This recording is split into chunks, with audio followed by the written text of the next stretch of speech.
da América do Sul, que foi criada em 1965 pela FAB, a Força Aérea Brasileira.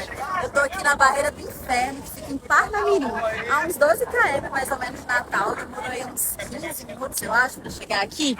Aqui, ó, a gente consegue ver algumas réplicas de foguetes. E a última vez que teve o lançamento de um foguete aqui foi em 2024. Inclusive, esse lugar tem o nome de Barreira do Inferno, porque na época os pescadores locais viam, né, o nascer do sol nas falésias vermelhas e achavam que parecia o fogo do inferno. Então a gente colocou, né, teve esse nome de Barreira do Inferno por conta disso.